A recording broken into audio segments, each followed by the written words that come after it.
nom du Père et du Fils et du Saint-Esprit, ainsi soit-il. Chers fidèles, nous approchons à grands pas du carême. Mercredi, c'est le premier jour du carême. Et donc, depuis 2 semaines, depuis la Septuagésime, vous avez remarqué que la couleur liturgique a changé. C'est la couleur violette qui, donc, indique la pénitence. L'Église, pendant ce temps, jusqu'à Pâques, compte les jours en décades. C'est tout à fait inhabituel. Normalement, on compte les jours comme le bon Dieu a créé le monde, donc en semaines de 7 jours. Mais la Septuagésime signifie qu'il manque 70 jours. Aujourd'hui, quinquagésime, qu'il manque donc 50 jours. Et donc après le carême, 40 jours. Pour arriver où? Pour arriver au centre de notre foi, qui est le mystère de la rédemption. Donc le vendredi saint, Jésus-Christ s'offre pour nous sur la croix pour expier nos péchés.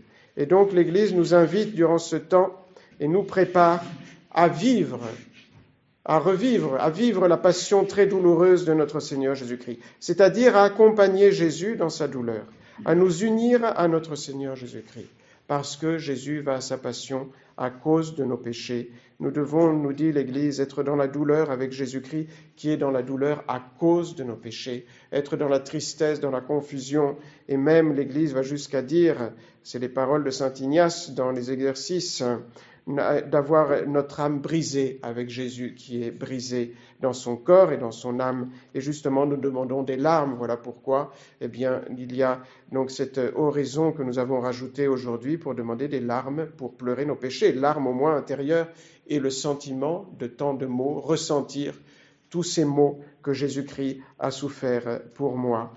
Et nous devons, chers fidèles, mettre notre goutte d'eau, c'est symbolique, vous savez, à la messe, le prêtre met la goutte d'eau dans le calice et qui représente justement nos souffrances que nous devons unir à celles de notre Seigneur Jésus-Christ. Et l'Église a forgé un mot pour indiquer cela, c'est la compassion. Nous devons être en compassion avec notre Seigneur Jésus-Christ. Alors le premier point, chers fidèles, quelle est la douleur de Jésus dans sa passion ? Est-ce que c'est seulement la flagellation, le courant d'épines, les clous dans les mains et dans les pieds, ces 3 heures terribles donc qu'il a souffert sur la croix d'agonie? Est-ce que c'est seulement cela? Oui, Jésus a souffert tout cela, bien sûr, mais ce n'est pas seulement cela. La principale douleur, celle de notre Seigneur Jésus-Christ, et toutes ces douleurs physiques ne seraient rien si notre Seigneur Jésus-Christ n'avait pas vu l'ingratitude des hommes. Combien les hommes répondent peu à son amour et à tout ce qu'il a fait pour eux. On dit que l'histoire de l'humanité, c'est l'histoire de l'amour de Dieu pour les hommes et du peu de correspondance des hommes envers cet amour. Et donc Jésus a beaucoup souffert dans sa passion, surtout de cette ingratitude et de la perte éternelle de tant d'âmes malgré sa passion. Le bon Dieu a créé les âmes pour le bonheur, pour aimer et pour aller dans le ciel, n'est-ce pas? Pour un bonheur éternel. Mais voilà que par leur faute, par le refus de la grâce, par le péché contre le Saint-Esprit, par leur malice, en refusant donc la vérité évidente et claire, comme de l'existence de Dieu, comme de la foi catholique quand elle leur est proposée, et aussi par d'autres péchés comme l'oppression, donc le fait, on pourrait dire, d'écraser les faibles, les pauvres, les petits, et les innocents et les justes, eh bien ces péchés sont parmi les péchés qui crient vengeance contre le ciel, qui détruisent les âmes. Eh bien voilà qu'il y a des âmes qui refusent le pardon de Dieu, qui refusent la grâce de Dieu, et qui vont en grand nombre sur le chemin de l'enfer éternel. Que ce soit pour des péchés intellectuels, comme le refus de la vérité claire et nette qui nous est donnée par Dieu, comme des péchés d'action, je vous en ai cité certains, comme opprimer donc les petits, les faibles, ou des péchés de haine. Et voilà qu'il y a des âmes qui ne sont pas pardonnées par Dieu, parce qu'elles ne demandent pas pardon à Dieu. Dans ma vie de prêtre, 30 ans de sacerdoce, il m'est arrivé une seule fois, d'avoir vu sous mes yeux ce refus du pardon de Dieu. C'était une fidèle, donc très zélée, qui faisait beaucoup d'apostolat à Tours, où j'aidais le père Barbara, il y a plus de 25 ans, qui m'avait amené auprès d'une de ses amies, qui était donc à l'hôpital, qui était donc en phase terminale de cancer. Et donc, je me souviens plus, elle m'a mené 1 ou 2 fois, mais elle m'avait refusé de me parler. Elle avait refusé de me parler parce que j'étais prêtre, et évidemment je voulais lui parler de Dieu et de l'éternité. Et ensuite, après sa mort, cette fidèle m'avait amené, prier auprès de son corps. Et j'avais vu ce visage complètement déformé, donc par la révolte et par la révolte, oui, contre Dieu. Évidemment, Dieu seul connaît le fond des cœurs, mais c'était un signe, n'est-ce pas, semble-t-il, de la damnation. Et quelle douleur, voyez-vous, pour un prêtre de n'avoir pas pu remplir sa mission. Ce souvenir, il m'est resté gravé dans la mémoire et je ne l'oublierai jamais de toute ma vie. Alors imaginez un moment, chers fidèles, la douleur de notre Seigneur Jésus-Christ. Lui qui est vrai Dieu et vrai homme, en voyant toutes ces âmes qui se ferment à la grâce de Dieu, malgré cet amour et cette passion qu'il souffre pour eux, malgré ces paroles claires et nettes que Jésus a prononcées, « Venez tous à moi qui souffrez et qui êtes fatigués, et je vous referai, et je vous consolerai. Prenez sur vous mon joug, et vous trouverez la paix pour vos âmes, parce que mon joug est doux et mon fardeau léger. » Mais il y a des âmes qui se ferment à la grâce de Dieu, qui se ferment à l'amour de Dieu, qui restent dans la haine et dans le désespoir. Et Jésus-Christ a terriblement souffert de cela durant sa passion. Et voilà que Jésus-Christ, jusqu'à la dernière heure, jusqu'à la dernière minute et à la dernière seconde de la vie d'une âme sur terre, il lui donne la grâce, il lui propose la grâce pour se sauver. Et donc c'est l'histoire bien connue, vous le savez, de Dismas, ce voleur qui était donc à droite de notre Seigneur Jésus-Christ. Il a commis un dernier forfait. Vous le savez, au dernier moment, il a volé le ciel. Parce qu'il s'est adressé à Jésus, lui a dit « Seigneur, souviens-toi de moi quand tu seras dans ton royaume. » Et le deuxième point, chers fidèles, que faut-il faire pour se sauver ? Qu'est-ce qu'il est nécessaire de faire ? Il suffit de faire un acte d'amour du bon Dieu. Même si cet acte d'amour du bon Dieu est fait donc par crainte de l'enfer et par crainte de perdre le ciel. Dans l'acte de contrition en italien, vous savez que les actes de contrition diffèrent suivant les pays, n'est-ce pas ? On mentionne cette contrition tout d'abord par crainte des châtiments, perché ho meritato i vostri castighi, mon Dieu, je regrette, j'ai la douleur de mes péchés parce que j'ai mérité vos châtiments. C'est le premier motif, c'est le commencement de la sagesse, c'est la crainte de Dieu. Et cette crainte de Dieu servile, il est vrai, il faut la louer parce qu'elle aide beaucoup les âmes à sortir du péché mortel. Et ensuite, de cette crainte servile, on arrive facilement, nous dit saint Ignace aussi, à la crainte filiale du bon Dieu, qui est tout agréable, toute chère au bon Dieu, parce qu'elle est unie indissolublement à l'amour de Dieu, à l'amour parfait du bon Dieu. Et donc, évidemment, la crainte filiale, l'amour pur du bon Dieu, si l'on peut dire ainsi, est beaucoup plus haute, beaucoup plus pure, beaucoup plus noble. Nous le disons donc aussi quand nous récitons l'acte de contrition, parce que je vous ai offensé, vous qui êtes infiniment bon, Seigneur Jésus, je regrette parce que j'ai offensé vous êtes infiniment aimable, et donc vous êtes infiniment bon, vous êtes digne d'être aimé, et vous êtes mort pour moi sur la croix, par amour pour moi. Il y a un philosophe moderne, juif d'ailleurs, qui dit que la seule chose qui meut l'homme moderne, qui est superficiel, c'est la crainte, et je pense que c'est vrai. Bien souvent, n'est-ce pas, dans la plupart des cas. Mais de cette crainte, si elle regarde les châtiments de Dieu, l'homme va s'élever jusqu'à l'amour de Dieu. Certes, nous sommes chrétiens, nous sommes les disciples du Christ et nous devons nous efforcer d'être mus non seulement par la crainte, mais justement par l'amour de Dieu. C'est la belle prière du curé d'Ars que vous pouvez trouver qui s'adresse à Jésus et lui dit « Je vous aime, ô mon Dieu.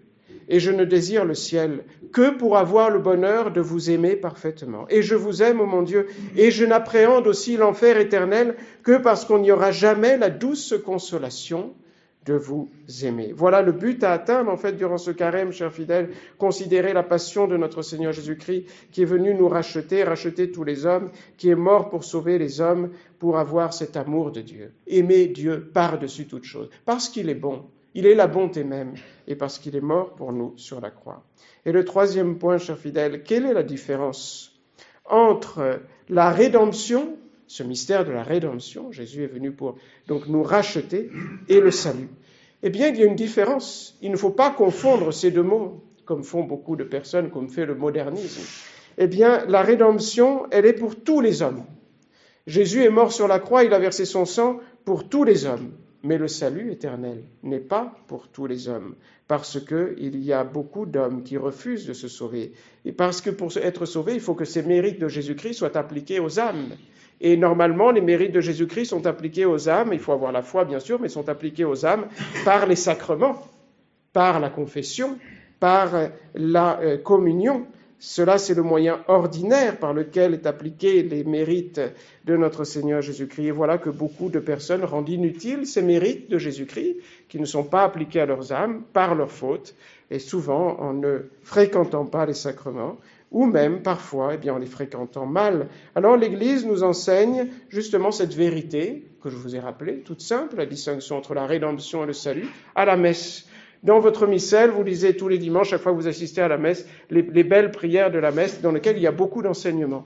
Eh bien, il nous est rappelé donc cette vérité à la messe dans les prières principales. Vous savez que sur l'autel, il y a ce qu'on appelle les canons d'autel, donc du côté épître au centre et du côté évangile, dans lequel il y a les prières principales de la messe, afin que le prêtre ne les oublie pas. Et justement, à droite, il y a cette prière de l'offertoire qui a été supprimée dans le nouveau rite de la messe de Paul VI, qui nous rappelle cette vérité qui est tirée de l'épître de Saint-Pierre. Deus qui humane substantiae dignitatem mirabiliter candidisti et mirabilius reformasti. Ô Dieu qui avait formé d'une manière admirable la dignité de la nature humaine, et l'avait ensuite réformée d'une manière encore plus admirable, da nobis per ius aquae divini mysterium eius divinitatis esse consortes. Donnez-nous, par le mystère de cette eau et de ce vin, de nous rendre participants de sa divinité, vous qui avez participé, avez daigné devenir participants de notre humanité, vous qui êtes Jésus-Christ. Ça, c'est le mystère principal de notre foi, c'est le cœur de notre foi. Jésus-Christ, le mystère de Jésus-Christ, qui est vrai Dieu et vrai homme, et qui nous invite, qui nous donne le pouvoir, qui nous donne la faculté, la possibilité de devenir enfants de Dieu, de participer à la nature de Dieu. Dans le dernier évangile, qui a été supprimé aussi dans la nouvelle messe de Paul VI, vous connaissez bien ces paroles que vous entendez à chaque fois. In propria venit, Jésus est venu parmi les siens. Et sui eum non receperunt, et les siens ne l'ont pas reçu. Quod autem receperunt eum dediteis potestatem Dei filios Dei fieri. Mais à ceux qui l'ont reçu, il a donné le pouvoir de devenir des enfants de Dieu. À ceux qui sont nés non pas de la chair et du sang, mais qui sont nés de Dieu. Ex Deo nati sunt. Voilà ce pouvoir que le bon Dieu donne à chaque homme. Et à la consécration, c'est le canon du milieu. C'est exactement la même vérité que l'Église nous rappelle à chaque messe. Au moment de la consécration du calice, parole que vous connaissez bien, hic est enim calix sanguinis mei.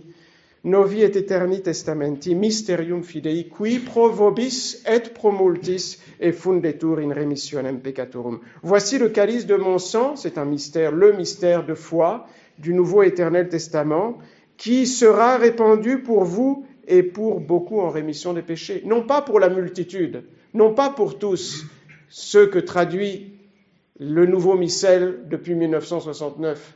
J'ai encore regardé ce matin, dans toutes les prières eucharistiques, les 4 prières eucharistiques, il y a pour la multitude, mais la multitude, c'est tous, et pour beaucoup, c'est différent. Et donc, qu'est-ce que signifie cet enseignement ? Eh bien, que Jésus invite chaque âme, mais l'âme peut refuser et se mettre en dehors du plan de Dieu, là, et aller dans les ténèbres extérieures, là où il y a les pleurs et les grincements de Dieu. Jésus, le bon Dieu, offre le bonheur éternel, mais il dépend, et l'âme a le pouvoir de refuser ou d'accepter. Elle doit collaborer à la grâce de Dieu. Elle doit prendre les moyens que Dieu lui offre. Et voilà que les hommes déforment le plan de Dieu. L'invitation de Dieu contrarie les desseins de Dieu et cherche à détourner les disciples du Christ, chers fidèles, vers les suggestions du monde et de la chair. C'est l'histoire du carnaval, pour donner un exemple, parmi 10 000 exemples. L'histoire de maintenant, n'est-ce pas, avant le carême. Le carnaval vient d'un mot italien qui était donc carne levare, une inversion seulement de 2 consonnes. Carne levare, supprimer la chair, c'est-à-dire la viande en italien, parce qu'il y avait un jour, c'est le mardi gras, avant la pénitence du carême, eh bien au début du carême, où les chrétiens, les catholiques se divertissaient sainement avant le carême. Et donc, avant de supprimer la viande pour tout le carême, ce n'est plus la loi actuelle de l'Église, ça a été, au Moyen-Âge, il y avait cette loi, n'est-ce pas, durant certaines périodes de l'Église.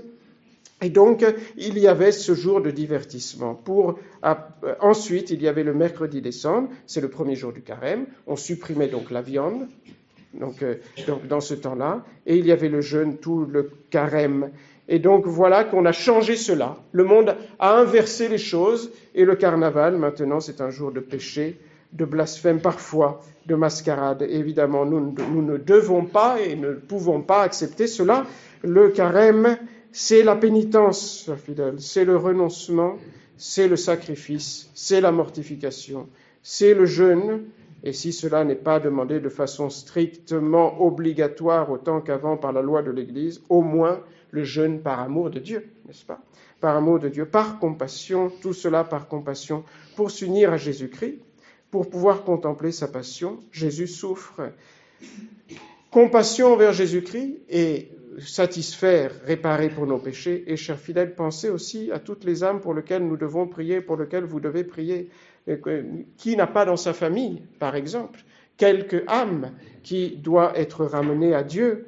Parfois c'est un mari ou une épouse qui a perdu la foi, qui ne pratique plus, ou alors c'est un enfant qui s'est éloigné de la foi, n'est-ce pas, ou alors des parents, et donc les pères et mères qui vieillissent sans Dieu, et donc voilà que nous devons faire un bon carême aussi pour ceux, eh bien, que le bon Dieu a mis sur notre chemin pour les aider à se convertir. En un mot, chers fidèles, l'Église nous dit, pendant le carême, crucifie ton corps, crucifie ton cœur, crucifie ta langue aussi. En un mot, crucifie-toi tout entier, fais pénitence pour faire un bon carême et demande à la Sainte Vierge, celle qui est la co-rédemptrice, qui a compati le mieux et qui a souffert le plus pour les âmes, donc par amour de notre Seigneur Jésus-Christ et de Dieu, eh bien de nous aider à faire un bon carême au nom du Père et du Fils et du Saint-Esprit, ainsi soit-il.